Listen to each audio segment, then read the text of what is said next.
Music education in the United States started in the 18th century to train mainly singers for Protestant church services and psalm singing. Music became a part of public education curriculum in the 1830s, originating in Boston and spreading due to Lowell Mason. Music was believed to be a moral, physical, and intellectual subject. Moral, as it was related to religion and singing and helped with mental health, physical, as it exercised the lungs, and intellectual, as it helped with attention and memory skills. The education of music originated mostly in women's schools with vocal singing, but some private schools offered boys and girls instruction on orchestral instruments, mainly the violin, viola, cello, and piano. On April 10th until the 12th, 1907, in Keokuk, Iowa, the Music Supervisors National Conference discussed the importance of having a permanent organization dedicated to teaching techniques and music supervisors. The conference happened again in 1910, focusing on teaching methods in schools. In 1934, the name was changed to the Music Educators National Conference. Public schools started off being mainly vocal music instruction, but shifted to instrumental music due to the popularity of composers like John Philip Sousa and Frederick Innes, as well as the growth of marching bands during World War I. In World War II, female bands began to emerge in schooling programs. With the passage of Title IX, music programs began to emerge, allowing women to play more brass instruments rather than just vocals, piano, or stringed instruments.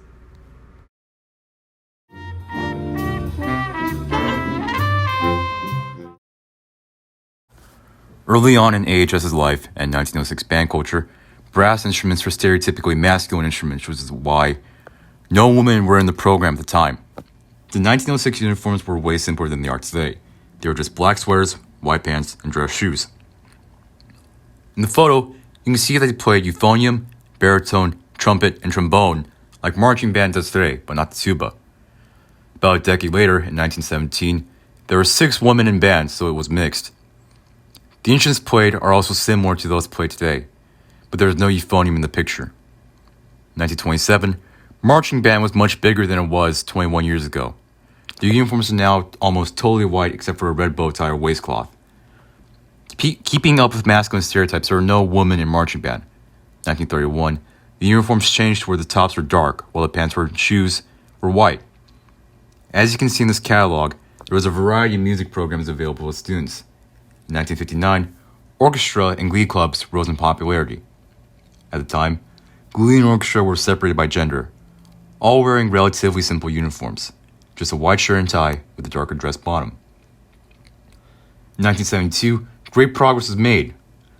Women were finally allowed to go in marching band due to the passage of Title IX, and majorettes became a part of the band, letting women be in leadership roles within band.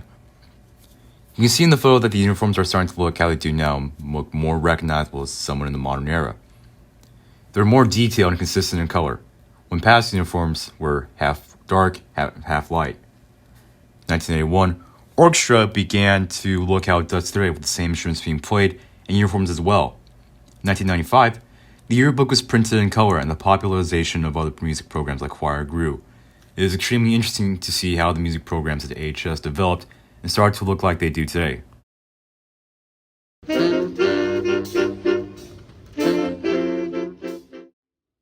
In 2009, the programs offered at Alhambra High School were jazz, band, being a marching band until the season ended in November, then becoming a concert band, choir, music theory, both normal and AP, blue and gold hand chimes, which was a percussion group, and an extracurricular called the Tri-M Honor Society. The Tri-M Honor Society is a group in which music students teach younger kids music. The band also competed in marching competitions, and jazz, orchestra, and band competed in festivals. The uniforms used for marching season were a more stylized form of classical marching uniforms, with stripes and buttons reminiscent of older models, as well as the usage of shakos, hats with plumes on them. One program that might have still been occurring in 2009, as it is unclear, was the Tri-City Orchestra, in which students from Alhambra, Mark Keppel, and San Gabriel High School would all perform together in one orchestra, since Mark Keppel and San Gabriel had no program, and San Gabriel still doesn't today. In 2009, the 3 schools also marched together as the AUSD Marching Band in the Rose Parade. In 2016, the same uniforms from 2009 were still being used, and the classes were the same. It was unclear if the beginner guitar class was present during this year. 3 years later, in 2019, the AUSD band marched again in the Rose Parade, using the same uniforms as their 2009 appearance. Mark Trolson was also the director for both groups. The programs that AHS offered remained the same, with the addition of a guitar class. The marching band uniforms, however, did not, with new uniforms being purchased around late 2018 and early 2019. Despite schools shutting down in 2020 with the rise of the COVID-19 pandemic, the AHS music department did not. They still offered many of the same classes, with the exception of the guitar class and perhaps choir. It is unclear. There were virtual classes for all, including rehearsal Zoom times where sections could practice one at a time and receive feedback from one another and staff members. This year, another change occurred, with the band class being split into two periods, concert band and symphonic band. The marching season, while unable to compete, consisted of learning how to march through turning and video submissions, as well as learning the purchased show music for the chance of performing it in the future. Virtual concerts were also held until the graduation ceremony of the 2020 to 2021 school year, in which music was allowed to return in person. Leading up to that, all musicians coming onto campus had to complete a quadric screening and a temperature check before being allowed inside, and musicians had to and still do wear masks or specially made band masks. Going into the 2021 school year, there were summer rehearsals for the marching band for their competitions for the California State Band Championships, or CSBC for short, in which they performed their show titled I Am, which was actually purchased in 2020. The classes offered remained the same, with choir becoming a club due to low demand for the class. Jazz originally started as one band, but ended up as two as tensions regarding wind instruments and COVID began to subside.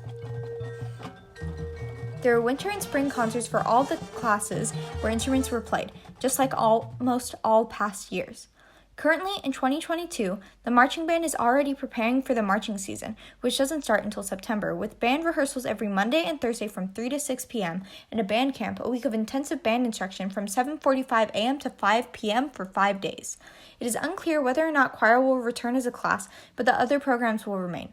The Triumph Honor Society is also hoping to be revived after being shut down due to COVID.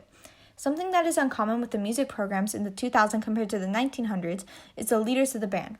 Originally, men were the only people who could be drum majors or student leaders in band, but now in the 2000s onward, we have had many female drum majors and student leaders, some of which include Melody Chow, who later taught at AHS, Renee Ruiz Hermosillo, who led the band in the 2019 Rose Parade and is now marching with a high-skill marching band named the Blue Devils, and our current drum major, Megan Webster, who has been drum major since her freshman year and will finish her senior year this year with the same role.